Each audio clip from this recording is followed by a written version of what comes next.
dafcadda afraad ee ka qalan jibisay macadka Imaam Dahabi ayaa lagu qabtay magaalada Boosaaso sida warkan inooga ambaqaaday wariyaheena Maxamuud Jamaal Maxamuud Doha.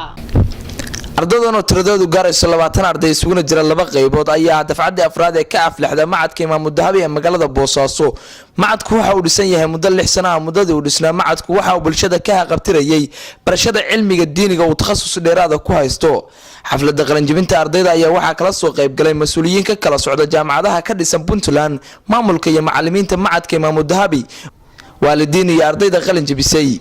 Cabdiqaadir Maxamed Maxamuud maamulaha macadka Imaam Dahabi ayaa warbixin kooban ka dhiibay macadka, halka Maxamuud Maxamed Saafi oo kamid ah barayaasha macadka Imaam Dahabi oo hambalyo u diray ardayda qalinjibisay. ama qalinjibintii afraad dufcadii afraad macadka الإمام الذهبي للعلوم الشرعية والمتون العلمية.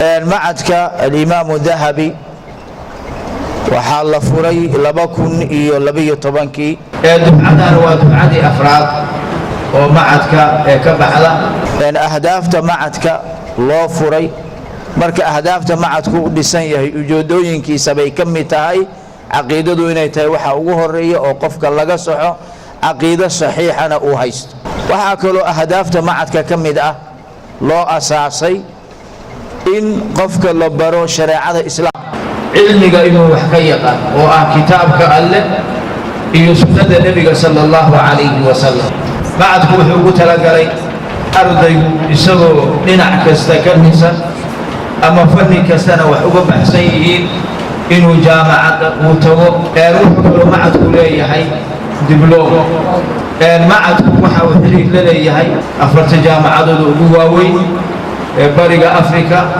jaamacatu Boosaaso, jaamacatu Golis iyo jaamacada Badcas. anu ka macallin ahaan waxaan leeyahay mabruuk alf mabruuk inta hal waalid faraxsan yahay oo ardada in leeg lagu dhuftay ayaan faraxsanahay. Abdullahi Ali Barre oo kamid ah ardayda aflaxday ayaa u mahad celiyay mas'uuliyiintii kala soo qayb galay xafladda, halka Quraas Sakariya Gacayto isna hambalyo u diray ardayda. runtii anagu arday qalin jibinaysa oo maanta kala jibinaysa macadka Imaam Dahabi ahna kulliyada baraha shariicada islaamka waxaan aad iyo aad ugu faraxsanahay sida qurux badan aad nagala soo qayb gasheen annagana waxaan leenahay aad mahadnaq ka gaadho. waxaan noo hambalyeeynaa anoo ku hadlaya afka qoraayaasha inaad sii mar dhalisaan ayaa idin rajaynayaa gulna waa idin rajaynayaa qoraayadana waan u sheegayaa inaad tihiin Imaam Dahabi. mas'uuliyiintii ka kala socday afarta jaamacadood oo kala ah jaamacadda Muqdisho, jaamacadda Boosaaso, jaamacadda Bariga Afrika iyo jaamacadda Golis ayaa ballanqaadyo u sameeyay ardayda macadka Imaam Dahabi. jaamacadda Badcas waxay leedahay dufcadan qalin jibisi ku soo dhawaada. jaamacaddu waxay ugu deeqaysaa dufcadda sanadkan ka baxda ardayga kaalinta koowaad gala waxay siinaysaa scholarship oo fuula. labo jaamacaddu waxay maganaysaa ugu deeqaysaa macadka Imaam Dahabi ardayda ka soo baxda waxa la yiraahdaa maganaysaa scholarship juzi ah ama partial waxa la yiraahdaa. anoo ku hadlaya afka jaamacadda Boosaaso ardaydan bogaadinta kadib iyo hambaryada kadib waxaan halkan maanta uga ballan qaadaynaa laba arday oo minxa ah oo labaduba ay fiiriyihiin. macadka Imaam Dahabi ardayda takharujaysa jaamacadda Golis waxay u ballan qaadaysaa laba arday oo minxa diraasiya ah oo minxa dhameystiran ah.